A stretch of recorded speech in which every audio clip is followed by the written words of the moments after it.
નમસ્કાર, સંદેશ ન્યૂઝમાં આપનું સ્વાગત છે। 2 વાગ્યે ન્યૂઝરૂમ સાથે હું છું દિવ્યા અને સમાચારોની શરૂઆત કરીશું સૌથી મહત્વપૂર્ણ સમાચાર સાથે જે સૌ કોઈને અસર કરશે એટલે કે અત્યારે ઉનાળો તેનો અસલી મિજાજ બતાવી રહ્યો છે અને સતત જે તાપમાન છે તે વધારે વધી રહ્યું છે। 44 ડિગ્રી સુધી તાપમાન પહોંચી રહ્યું છે અને તેનાથી પણ વધે તેવી શક્યતા હવામાન વિભાગ દ્વારા વ્યક્ત કરવામાં આવી છે। ગુજરાતમાં કયા વિસ્તારમાં કેટલું તાપમાન રહ્યું છે, આ સાથે જ ગરમી વધતા તેની લોકોને કેવી અસર થઈ છે, કારણ કે અનેક વિસ્તારોમાંથી અનેક લોકો બેભાન થયાની પણ જાણકારી મળી છે। જાણકારી આપશે આયુષી। જે આયુષી,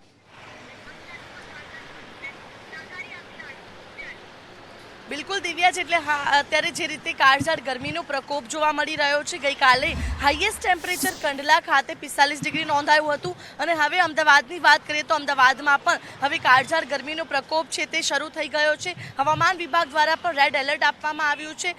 રેડ એલર્ટના અંતર્ગત જોઈ શકાય છે દ્રશ્યમાં પણ કઈ રીતે જે બપોરના સમયે અત્યારે હાલ જે સૂર્યનારાયણ છે કે જે પોતાનું રૌદ્ર સ્વરૂપ છે તે બતાડી રહ્યા છે। અમદાવાદ શહેરની અંદર આગામી 2 દિવસ માટે રેડ એલર્ટ આપવામાં આવ્યું છે। તાપમાનનો પારો 45 ડિગ્રીને પાર પહોંચી જવાની આગાહી હવામાન વિભાગ દ્વારા કરવામાં આવી છે। સાથે જ સમગ્ર રાજ્યની અંદર ઓરેન્જ એલર્ટ અને યલો એલર્ટ પણ આપવામાં આવ્યું છે, કારણ કે ગરમી છે હજુ પણ પોતાનો પ્રકોપ બતાવશે, પરંતુ થોડા દિવસ બાદ એટલે કે 1 તારીખ બાદ કદાચ ગરમીથી આંશિક રાહત મળી શકે છે, કારણ કે વેસ્ટર્ન ડિસ્ટર્બન્સ સિસ્ટમ છે તે સર્જાશે। ભારે ગરમી બાદ વેસ્ટર્ન ડિસ્ટર્બન્સ સિસ્ટમ છે તે સર્જાતી હોય છે, જેનાથી ગરમીથી આંશિક રાહત મળતી હોય છે। પરંતુ અત્યારે હાલ 2 થી 3 દિવસ સુધી આ જ પ્રકારે ગરમીનો જે પ્રકોપ છે તે યથાવત જોવા મળશે। હાલ ગરમીથી રાહતની કોઈ પણ સંભાવના નથી, કારણ કે ઉત્તર પૂર્વીય પવનો છે તે ફૂંકાઈ રહ્યા છે અને આ પવનોના કારણે જે દેશના મધ્ય ભાગોની અંદર સૌથી વધુ તેની અસર જોવા મળી રહી છે, જેમાં રાજસ્થાન અને ગુજરાત સહિત કેટલાક રાજ્યોનો સમાવેશ છે, જ્યાં એલર્ટ પણ આપવામાં આવ્યું છે અને ગુજરાતમાં પણ તે જ એલર્ટ જોવા મળી રહ્યું છે અને અમદાવાદમાં રેડ એલર્ટ આપવામાં આવ્યું છે। જે આયુષી, આભાર આપનો જાણકારી બદલ। તો આ જે ગરમી છે તે માત્ર ગુજરાતમાં નથી વધી રહી, સમગ્ર દેશમાં વધી રહી છે અને દિલ્હીમાં તો ગરમીએ તેનો 12 વર્ષનો રેકોર્ડ પણ તોડ્યો છે। દિલ્હીમાં કેટલી ગરમી છે, આ સાથે દેશના અલગ અલગ રાજ્યોમાં કયા પ્રકારની ગરમીએ વધી છે તે જાણકારી આપશે અજય। જી અજય। देखिए, निश्चित तौर पर दिव्या, इन दिनों दिल्ली में जो है गर्मी अपने आप में काफ़ी ज़्यादा पड़ रही है। इससे लोग काफ़ी परेशान दिखाई दे रहे हैं। अगर आज की बात करें तो अभी जो है 43.5 डिग्री सेल्सियस का तापमान दर्ज किया गया है और माना जा रहा है कि 3:30 बजे के करीब ये तापमान जो है 43.5 के ऊपर जा सकता है। मौसम विभाग की तरफ से पहले ही ऐलान किया गया था कि उत्तर भारत के कई राज्यों में जो तापमान है वो लगातार बढ़ता हुआ दिखाई देगा और आने वाले 4-5 दिनों तक किसी भी तरह की राहत नहीं मिलेगी। जबकि दिल्ली के बगल का जो गुड़गांव है वहाँ पे 45 डिग्री तापमान पहुँच चुका है। इसी तरह से उत्तर प्रदेश के अगर प्रयागराज की बात करें तो वहाँ 45.9 डिग्री तापमान पहुँच चुका है, जबकि उत्तर प्रदेश का हाथरस जो है वहाँ पे 46 डिग्री तापमान पहुँच चुका है और कहा जा रहा है कि ये और ज़्यादा बढ़ सकता है। तो उत्तर भारत में खास करके मौसम विभाग की तरफ से कहा गया है कि न सिर्फ दिल्ली बल्कि उत्तर प्रदेश, हरियाणा और राजस्थान, महाराष्ट्र, मध्य प्रदेश, ये ऐसे राज्य हैं जहाँ पर बहुत ज़्यादा तापमान बढ़ने वाले हैं और फिलहाल 1 हफ्ते तक कोई राहत नहीं मिलने वाली है। जी, जानकारी के लिए धन्यवाद अजय। तो अन्य महत्वपूर्ण समाचार पर नजर करिए। 280 કરોડનું જે ડ્રગ્સ મળી આવ્યું હતું અને આ જ ડ્રગ્સને લઈને એક મહત્વપૂર્ણ ખુલાસો થયો છે। એટીએસ દ્વારા ઓપરેશન પાર પાડવામાં આવ્યું હતું અને તપાસ થઈ રહી હતી। શું ખુલાસો થયો છે આ સમગ્ર મામલે જાણીશું જિગ્નેશ પાસેથી। દિવ્યા, જે પ્રમાણે 280 કરોડનું ડ્રગ્સ જે દરિયામાંથી ઝડપાયું હતું તેને તપાસ દરમિયાન વધુ કેટલાક આરોપીની ગુજરાત એટીએસ અને દિલ્હી એનસીબીએ દિલ્હી પાસેથી ધરપકડ કરી હતી અને અન્ય ડ્રગ્સનો જથ્થો ઝડપાયો હતો। આ કેસની અંદર વધુ એક આરોપીનું નામ સામે આવ્યું છે કે જે ઈરાનનો નાદિર નામનો છે। આ જે આરોપી છે તેણે નાદિરે સોડિયમ લિક્વિડના જે 2 કન્ટેનર હતા તે ઈરાનથી મોકલ્યા હતા અને તે જ લિક્વિડનો ઉપયોગ કરી અને ભારતની અંદર ચેન્નઈ ખાતેથી તેઓએ વધુ હેરોઇન બનાવ્યું હોવાનું આરોપીની પૂછપરછમાં ખુલાસો થયો છે। સાથે અવતારસિંહ અને ઇમરાન નામના જે 2 આરોપી છે તે અમદાવાદના વટવા અને સાઈબાગ વિસ્તારની મુલાકાતે આવ્યા હતા, જ્યાંથી પરત જતી વખતે તેઓ 20 જેકેટ અને 20 સૂકા નારિયેળ અમદાવાદથી દિલ્હી લઈ ગયા હતા। હવે આ જે જેકેટ અને જે નારિયેળ લઈ જવામાં આવે તેની અંદર કોઈ ડ્રગ્સ સપ્લાય થયું હતું કે કેમ તે મામલે ગુજરાત એટીએસ તપાસ કરી રહી છે અને તાજેતરમાં જ કહી શકાય કે જે ડ્રગ્સનો જથ્થો છે તે 700 કરોડને પણ આંબી ગયો છે અને 141 કિલો વધુનો જે કિલો ડ્રગ્સ છે તે કબજે કરવામાં આવ્યું છે। આભાર જિગ્નેશ જાણકારી બદલ. તો બીજી બાજુ વડોદરામાં જે સોખડા સ્વામિનારાયણ મંદિર છે તેનો વિવાદ સતત વધી રહ્યો હતો અને હવે આ વિવાદમાં એક નવો ઉમેરો થયો છે, કારણ કે ગણાતીત સ્વામીનું જે મૃત્યુ થયું છે તેને લઈને એક નવો ખુલાસો, કારણ કે FSLનો રિપોર્ટ સામે આવ્યો છે, તપાસ થઈ રહી છે. બીજી બાજુ આજે મંદિરમાં જે વિવાદ ચાલી રહ્યો હતો તેના દ્વારા હાઈકોર્ટમાં પણ સુનાવણી થઈ છે. શું છે આ સમગ્ર વધુ જાણકારી મેળવીશું જાણકારી કૃણાલ પાસેથી. જી કૃણાલ. જે રીતે સોખડા મંદિરનો વિવાદ છે ને, જે રીતે ગતરોજ ગુણાતીત સ્વામી છે તેમનું નિધન થયું હતું ને ત્યારબાદ પ્રબોધ સ્વામી તરફના જૂથે વાંધો ઉઠાવ્યો હતો, ત્યારબાદ PM કરવામાં આવ્યું ને એમાં કોઝ ઓફ ડેથમાં ગળેફાંસો હોવાનું બહાર આવ્યું હતું ને ત્યારબાદથી જ પોલીસે ફરી એકવાર રીધમ સોખડામાં પ્રવેશ કર્યો હતો ને ત્યારબાદ તપાસ કરી હતી. પંચો સમક્ષ નિવેદન પણ લેવાયા છે, રિકન્સ્ટ્રક્શન પણ કરાયું છે અને રૂમ નંબર 21 કે જ્યાં ગુણાતીત સ્વામી રહેતા હતા ત્યાંથી જે ગતર્યું છે તે પણ હાલ કબજે લેવામાં આવ્યું છે, જેનાથી ગળેફાંસો લીધો હોઈ શકે. સૌથી મહત્વની વાત છે કે પોલીસ હવે જે સંતો છે તેની પૂછપરછ કરી રહી છે અને હાલમાં જ 6 કલાક બાદ જ પહેલી એવી ગાડી અહીંથી રવાના થઈ છે કે જેમાં 6 થી વધુ સંતો તેમાં બેઠેલા હતા. હવે જ્ઞાનપ્રિય સ્વામી ને પ્રભુ પ્રિય સ્વામી છે કે જેઓએ સૌપ્રથમ ગુણાતીત સ્વામીને જોયા હતા, એટલે કે સાંજના 4 વાગ્યાથી સવારના 10 વાગ્યા સુધીમાં શું ઘટના ઘટી તે મામલે CDR કબજે લેવાયા છે અને તેમાં CCTVમાં કોણ કોણ આવી ગયું છે તેને પણ તપાસ કરવામાં આવશે. ત્યાં CCTVમાં સંતો પણ જોવા મળે છે, સાથે જ ગુણાતીત સ્વામીનો મોબાઈલ પણ કબજે લેવાયો છે, તેની કોલ ડિટેલની પણ તપાસ કરવામાં આવશે. પ્રભુ પ્રિય સ્વામી અને જ્ઞાનપ્રિય સ્વામી સહિત જેટલા પણ 5 સંતો છે તમામના જે કોલ ડિટેલ છે તે પણ તપાસ કરવામાં આવશે. અને આ મુદ્દો આજે કોર્ટમાં પણ ઉપડ્યો છે, જેમાં જે પ્રબોધ સ્વામી જૂથના વકીલ છે તેમણે પણ આ મોત અંગે ખુલાસો કર્યો છે. અને સૌથી મહત્વની વાત છે કે 11 મેના દિવસે આત્મીય મહોત્સવ ઉજવણીની તૈયારીઓ થઈ રહી છે. એક તરફ એક સ્વામીનું મોત થયું છે, ગળે ફાંસો ખાઈને મોત થયું હોવાનું કોઝ ઓફ ડેથમાં આવ્યું છે, તો બીજી તરફ ઉજવણીની વાતો થઈ રહી છે. એટલે કે 11 મેના રોજ આત્મીય મહોત્સવની ઉજવણીના તમામ ધમધમાટ અહીંયા તૈયારીઓનો એ પણ જોવા મળી રહ્યો છે. એટલે કે એવું લાગતું નથી કે ક્યાં ખરીદામ સોખડામાં શોખ હોય તો ઉપરથી ઉત્સવની તૈયારી થઈ રહી છે. બીજી તરફ પોલીસ પણ હાલ તમામ મામલે મૌન ધારણ કરી રહી છે, એટલે પોલીસની ભૂમિકા પણ શંકાસ્પદ હોવાનું હાલ ચર્ચાઈ રહ્યું છે. જી કૃણાલ, અને એટલા જ માટે એવું લાગી રહ્યું છે કે વિવાદ હજુ પણ સોખડા સ્વામિનારાયણ મંદિરનો વધશે. અન્ય સમાચારો પર નજર કરીએ તો મિશન 2022ની ફૂલજોડ તૈયારી અત્યારે ભાજપ દ્વારા કરવામાં આવી રહી છે અને ભાજપના રાષ્ટ્રીય અધ્યક્ષ JP નડ્ડા ગુજરાતની મુલાકાતે આવ્યા છે. તેઓએ તમામ હોદ્દેદારો સાથે પણ બેઠક કરી હતી અને આ સાથે જ રાજનીતિ લઈને અને પણ જાતિવાદની રાજનીતિને લઈને JP નડ્ડા દ્વારા શું કહેવામાં આવ્યું છે, આવો સાંભળીએ. जहां तक पॉलिटिक्स का सवाल है, राजनीति का सवाल है, हम ये जरूर कह सकते हैं कि भारतीय जनता पार्टी जातिवाद की राजनीति को, संप्रदायवाद की राजनीति को, क्षेत्रवाद की राजनीति को, परिवारवाद की राजनीति को, इसको टक्कर अगर दी है तो वो प्रधानमंत्री मोदी जी की विकासवाद की राजनीति में टक्कर द डेवलपमेंट मॉडल. और आज अगर हम देखें तो भारतीय जनता पार्टी गांव, गरीब, वंचित, पीड़ित, शोषित, दलित का रिप्रेजेंटेटिव बन करके खड़ा हुआ है. સુરત એક ઔદ્યોગિક રીતે આગળ વધતું શહેર અને આ વખતે સુરતમાં ગ્લોબલ પાટીદાર બિઝનેસ સમિટનું આયોજન કરવામાં આવ્યું હતું કે જેમાં ખુદ વડાપ્રધાન નરેન્દ્ર મોદી દ્વારા સંબોધન કરવામાં આવ્યું હતું. આ સમિટમાં 2 લાખથી પણ વધુ લોકો જોડાયા હતા અને આ સમિટમાં વડાપ્રધાન નરેન્દ્ર મોદી દ્વારા શું કહેવામાં આવ્યું હતું, શું સંબોધન કરવામાં આવ્યું હતું, આવો સાંભળીએ.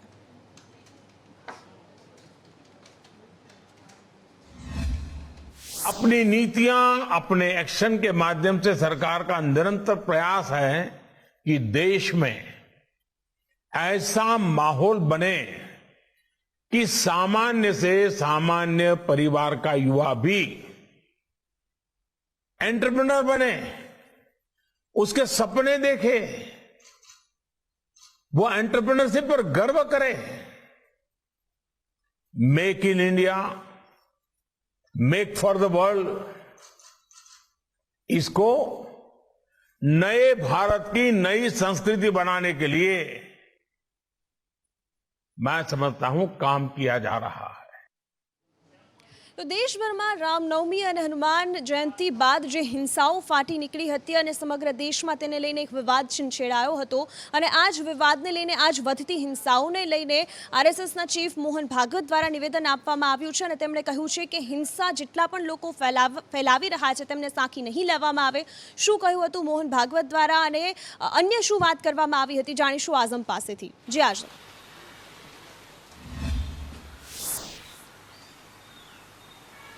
આરએસએસના પ્રમુખ મોહન ભાગવત જ્યારે મહારાષ્ટ્રના અમરાવતી જિલ્લાના અંદર એક ધાર્મિક કાર્યક્રમના અંદર હાજરી આપી હતી ત્યારે એમને એક મહત્વનું નિવેદન આપ્યું છે અને આ નિવેદનને ખરેખર જોવા જાય તો દેશના તમામ નાગરિકોએ નોંધ કરવી જોઈએ, કારણ કે એમને સ્પષ્ટ શબ્દોમાં જણાવી દીધું છે કે જે હિંસાઓ થાય છે તે હિંસા જે પણ સમાજ ફેલાવે છે, જે દિવસથી આ હિંસા શરૂ થાય છે તે દિવસથી એ સમાજનું પતન થવાનું નક્કી છે એવું એમને જણાવ્યું હતું। સાથે એમણે કહ્યું હતું કે માનવતાની રક્ષા કરવી જોઈએ, ઉપરાંત તમામ લોકોને ભેગા કરીને આગળ વધવું જોઈએ જેથી દેશનો વિકાસ પણ થઈ શકે।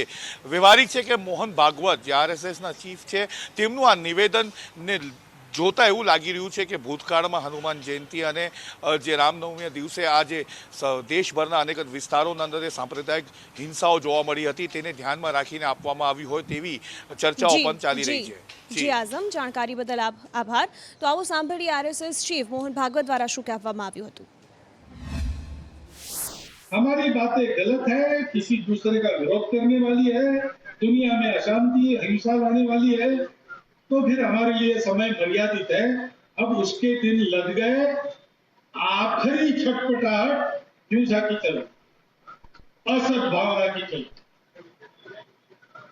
सद्भावना पर जो चलते हैं, अहिंसा पर जो चलते हैं, सत्य बात पर न्याय बात पर जो चलते हैं, उनके लिए समय है, क्योंकि वो रहने वाले हैं। वो रहते हैं इसलिए दुनिया रहती है। एक पैर पर क्यों न हो धर्म जीवित है इसलिए दुनिया, वो भी चला जाएगा तो प्रलय आ जाएगा और इतने में प्रलय आने वाला नहीं है, मेरी गारंटी। अच्छी बात है, मैं मोहनराव भागवत जी का खास अभिनंदन करता हूँ। उसने एक ऐसे विचार को आगे लाया है जिसमें पूरे देश में बहस होनी चाहिए। તો રામનવમી અને હનુમાન જયંતિની બાદ એક અન્ય વિવાદ પણ દેશભરમાં ઉઠ્યો છે અને વિવાદ છે લાઉડ સ્પીકરનો વિવાદ। અને આ જ લાઉડ સ્પીકરના વિવાદના કારણે મહારાષ્ટ્રમાં આપણે જોયું છે કેટલી મોટી રાજનીતિ ગરમાય છે અને હવે રામદાસ આઠવલે દ્વારા પણ એક નિવેદન આપવામાં આવ્યું છે અને તેના બદલાતા સૂર દેખાયા છે। શું કહ્યું રામદાસ આઠવલેએ જાણીશું અંકિત પાસેથી। રામદાસ આઠવલે કેન્દ્રીય મંત્રી છે અને કેન્દ્રીય મંત્રી હોવાના નાતે તેમણે એ તો કહ્યું છે કે હું ભાજપની સાથે છું, હું પ્રધાનમંત્રી નરેન્દ્ર મોદીની સાથે છું, દેવેન્દ્ર ફડણવીસની સાથે પણ છું, પરંતુ તેમણે એવું કહ્યું છે કે લાઉડ સ્પીકર એટલે જે મસ્જિદ પરથી લાઉડ સ્પીકર હટાવવાનો જે વિવાદ છે તેને એક નવા વિવાદને જન્મ આપી રહ્યા હોય તેવું તેમણે કહ્યું છે। તેમણે કહ્યું છે કે લાઉડ સ્પીકર મસ્જિદો પરથી ન હટાવો પરંતુ અન્ય જે ધાર્મિક સ્થળો છે ત્યાં પર તમે લાઉડ સ્પીકર વધુ લગાવી શકો છો। તેમણે કીધું કે મસ્જિદ પરથી લાઉડ સ્પીકર હટાવીને એક નવા વિવાદને જન્મ ન આપવો જોઈએ અને તેમણે કહ્યું કે જો આવું થશે તો તેઓ તેનો પણ વિરોધ કરશે। લાઉડ સ્પીકર હટાવવાના મામલાને લઈને તેમણે કહ્યું કે અમે આ બાબતો પર વિરોધ કરીશું, લાઉડ સ્પીકર નહીં હટાવવા દઈએ, કારણ કે આપણે જણાવી દઈએ કે ઉત્તર પ્રદેશમાં મોટી સંખ્યા હજારોની સંખ્યામાં એ ધાર્મિક સ્થળ કોઈ પણ હોય, મસ્જિદ હોય કે મંદિર હોય, ત્યાંથી લાઉડ સ્પીકરો હટાવી લેવામાં આવ્યા છે અથવા તો જે મોટી સંખ્યામાં જે લાઉડ સ્પીકરો હતા તેના અવાજ જે છે તેને ધીમા કરવામાં આવે છે। તેવામાં કેન્દ્રીય મંત્રી રામદાસ આઠવલેના આ નિવેદનને ખૂબ જ મહત્વપૂર્ણ રીતે જોવામાં આવી રહ્યું છે। આભાર અંકિત જાણકારી બદલ। તો બીજી બાજુ દાહોદમાં એક યુવતીને ભગાડી જવાના કારણે એ વિસ્તારમાં વિરોધ કરવામાં આવી રહ્યો છે, બજારો બંધ રાખવામાં આવી છે અને આ બજારો બંધ થતાની સાથે જ કોઈ પણ અનિચ્છનીય ઘટના ન બને તે માટે પોલીસ બંદોબસ્ત પણ ગોઠવી દેવામાં આવ્યો છે। શું પરિસ્થિતિ છે અત્યારે ત્યાંની વધુ જાણકારી આપશે મયુર સોની। જી મયુર। બિલકુલ દિવ્યા, દાહોદ જિલ્લાની અંદર લવ જિહાદનો કિસ્સો સામે આવ્યો છે। ગાંગરડી, જસાપર સહિત 3 ગામોએ આ ઘટનાના વિરોધની અંદર બંધ પાડ્યો છે। સ્થાનિક સમાજના લોકો છે તેમનું કહેવું છે કે જે યુવક યુવતીને ભગાડી ગયો છે તેની પાસેથી આ યુવતીને પરત લાવવી જોઈએ અને સમાજને આ યુવતી સોંપી દેવી જોઈએ, કારણ કે આ ઘટનાના કારણે ન માત્ર એ પરિવાર પરંતુ આખા સમાજ છે તેના ઉપર છાંટા ઉડ્યા છે। સાથે સાથે કોઈ શાંતિ સુલેહનો ભંગ ન થાય તે માટે દાહોદ જિલ્લા પોલીસ છે તેના દ્વારા આ 3 ગામની અંદર બંદોબસ્ત મૂકી દેવામાં આવ્યો છે। આ ઉપરાંત સૌથી મહત્વની વાત એ છે કે અલગ અલગ સમાજના જે હિન્દુ સમાજના લોકો છે તેમના દ્વારા આવેદન પણ પાઠવવામાં આવ્યું છે. સાથે સાથે જે યુવક આ ઘટનાની અંદર સામેલ છે તેને પણ હાજર કરવાની માંગણી છે તે સમાજ દ્વારા કરવામાં આવી રહી છે. એટલે મહત્વની વાત એ છે કે લવ જેહાદના કિસ્સાને લઈને 3 ગામો છે તેની અંદર ભારે અજંપાભરી સ્થિતિ છે. આ ગામોની અંદર હાલ તો બજારો સહિતના કામકાજો બંધ કરાયા છે, પરંતુ સુલેહ અને શાંતિ માટે પોલીસે બંદોબસ્ત ગોઠવી દીધો છે. હવે જોવાનું એ રહેશે કે આ યુવતી છે તે કઈ રીતે પાછી આવે છે અને આખો મામલો પોલીસ કઈ રીતે ટેકલ કરે છે. જી મયુર, જાણકારી બદલ આપનો આભાર. તો ન્યૂઝ રૂમમાં હાલ રોકાઈશું એક બ્રેક માટે. આપ જોતા રહો સંદેશ ન્યૂઝ. बॉडी बन गई झरना, पंखे तो कुछ तो करना. पंखे व्हाट इज दिस, ओ पंखे व्हाट इज दिस. हम आपसे पूछते हैं कि व्हाट इज दिस. अब ऐसी भयंकर गर्मी से राहत तो सिर्फ सिम्फनी एयर कूलर ही दे सकता है, जो पंखे जितनी बिजली में दे जबरदस्त कूलिंग. गर्मी को करो symphony. Rainbow Children's Medicare Limited, one of the leading multi-speciality pediatric and obstetrics and gynecology hospital chain in India, now makes an initial public offer of equity shares of rupees 10 each for cash at a premium. The 100% book built offer being offered in a price band of rupees 516 to rupees 542 per equity share. Opens April 27, 2022 and closes on April 29, 2022. For risk factors and more details, refer to the red herring prospectus. Good morning બાળકો. શું તમને ખબર છે આખા દેશમાં જ્યાં બાળકોનું સ્કૂલમાં 100% એનરોલમેન્ટ થાય છે એ ગુજરાત છે. જ્યાં વિદ્યા સમીક્ષા કેન્દ્રથી એજ્યુકેશનનું મોનિટરિંગ થાય એ ગુજરાત છે. 30 લાખ બાળકો સુધી જી શાળા એપથી ઓનલાઈન એજ્યુકેશન પહોંચે એ ગુજરાત છે. જ્યાં કોરોના કાળમાં પણ ઈ લર્નિંગથી હજારો સ્ટુડન્ટ્સને શિક્ષણ મળે. કેન્દ્ર સરકારની નવી શિક્ષણ નીતિઓની સૂચનાઓનો સૌથી પહેલા અમલ થાય એ ગુજરાત છે. 32,000થી વધારે સરકારી શાળાઓનું ગુણોત્સવ દ્વારા મૂલ્યાંકન થાય અને ટેકનોલોજીથી લર્નિંગ આઉટકમ પર પણ પૂરું ધ્યાન અપાય એ બીજું કોઈ રાજ્ય નહીં પણ આપણું ગુજરાત છે. વર્લ્ડ ક્લાસ સુવિધાઓ સાથે 20,000 શાળાઓને સ્કૂલ ઓફ એક્સલન્સ બનાવાય. પરીક્ષાઓનું પરફેક્ટ ઇવેલ્યુએશન અને એજ્યુકેશન માટે બજેટનું બેસ્ટ એલોકેશન થાય એ ગુજરાત છે. ભગીરથ પ્રયાસ, તેજ વિકાસ.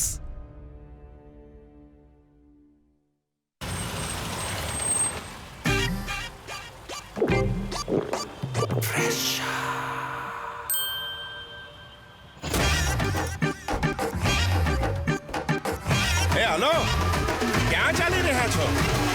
ઝીબ્રા ક્રોસિંગ પર અંકલ.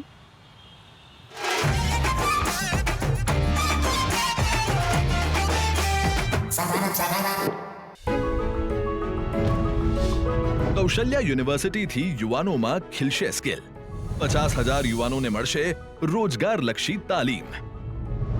ભગીરથ પ્રયાસ, તેજ વિકાસ. જો બનવું હોય બેસ્ટ તો શીખો પણ બેસ્ટ થી. NIT IIT પ્રોફેસર્સ આપશે તમારા કરિયરને એક નવી ઉડાન. ચૂઝ મોર, ચૂઝ રાइट. પારુલ યુનિવર્સિટી, વડોદરા, ગુજરાત. देश के कोने कोने पर विराजमान 12 ज्योतिर्लिंग देश की एकता के प्रतीक हैं और इनमें से सर्वप्रथम ज्योतिर्लिंग यहाँ सोमनाथ मंदिर में है. यहाँ खुशबू है भक्ति की, खुशबू है गुजरात की.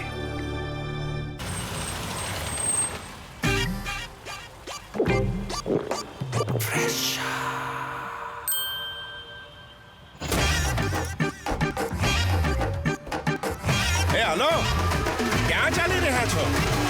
ઝીબ્રા ક્રોસિંગ પર અંકલ.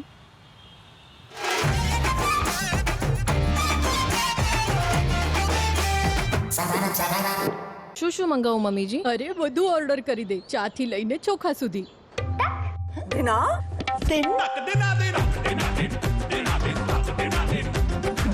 આવી ગયો જીઓ માર્ટ નો 5 દિવસનો તક દિનાદિન સેલ. ગ્રોસરીઝ થી ઇલેક્ટ્રોનિક્સ થી અપેરલ સુધી જબરદસ્ત સેવિંગ્સ 30 એપ્રિલ થી 4 મે. It's the last ball of the day and he's on 99. What will he do? Chill. I'll play my way. XYXX. Play your way. इसको मैं टॉप 5 में देखना चाहता हूँ. अल्लाह की कसम खा रहा हूँ, ये क्या गाया है बंदा यार। पंजाब से मनी या बंगाल से प्रांजल, कौन बनाएगा टॉप 15 में अपनी जगह? सुपरस्टार सिंगर कल रात 8 बजे सोनी पर।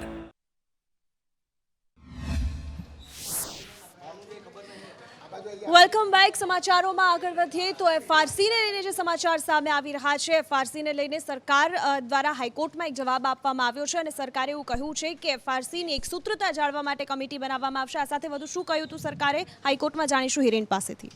જો ખાનગી શાળા સંચાલક મંડળ છે તે ફીના મુદ્દાને લઈ હાઈકોર્ટમાં ગયું હતું ને હાઈકોર્ટમાં આજે રાજ્ય સરકારે જે કહ્યું છે તે પ્રમાણે રાજ્ય સરકારે કોર્ટમાં નિવેદન આપ્યું છે કે અમે આખા રાજ્યની અંદર આ જે ફી વધારો છે એ ફી વધારામાં અથવા તો ફીના મામલે એફઆરસી કમિટીમાં એક સૂત્રતા જળવાઈ રહે, અલગ અલગ જિલ્લાઓમાં અલગ અલગ મુદ્દાઓ વિષય ન આવે એટલા માટે એક કમિટી બનાવીશું ને આ કમિટી આખા રાજ્યની અંદર એફઆરસીનું જે સંકલન છે તે કરશે અને સાથે એક સૂત્રતા જળવાય એ પ્રકારના પ્રયત્નો રહેશે.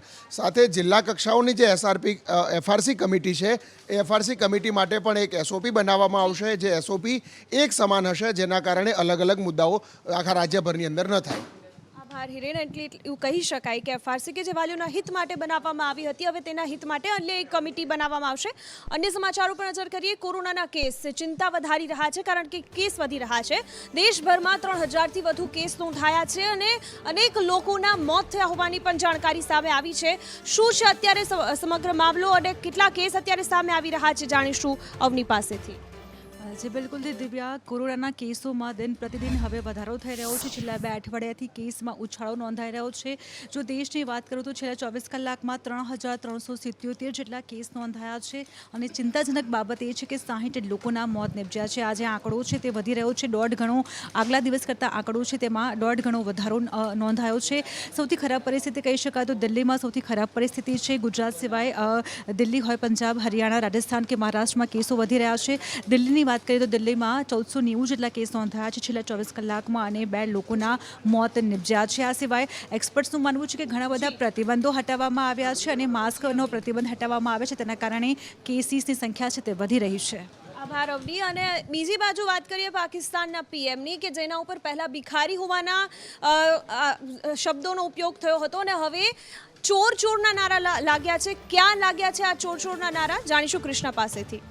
જી દિવ્યા, સાઉદી અરબમાં ગયા હતા શહબાઝ શરીફ અને મસમોટું ફંડ લેવા માટે તે ત્યાં પહોંચ્યા હતા કારણ કે પાકિસ્તાનની આર્થિક સ્થિતિ હાલ ખૂબ જ ખરાબ છે અને એ સમયે જ્યારે મદીનામાં તેઓ એક મસ્જિદમાં પોતાના મંત્રીમંડળ સાથે પહોંચ્યા હતા ત્યાં ચોરના નારા લાગ્યા હતા. એટલે આંતરરાષ્ટ્રીય સ્તરે ફરી એક વખત પાકિસ્તાની ફજેતી થઈ છે. પરંતુ અત્યારની સરકારના મંત્રીમંડળમાં જે સૂચના અને પ્રસારણ મંત્રી છે મરિયમ ઔરંગઝેબ, તેમણે એવો આરોપ લગાવ્યો કે આ ઇમરાન ખાનના જ માણસો હતા અને તેમના દ્વારા જ આ કહેવામાં આવ્યું છે. પરંતુ આ પવિત્ર સ્થળ પર હું એ વ્યક્તિનું નામ નહીં લેવા માંગુ એટલે આડકતરો તેમણે કટાક્ષ કર્યો ઇમરાન ખાન પર. પરંતુ તેમનું એવું કહેવું છે કે તેમના કારણે આ દેશની બેઇજ્જતી થઈ રહી છે, તેમણે સોસાયટીને ખતમ કરી નાખી છે. જી આભાર કૃષ્ણા જાણકારી બદલ.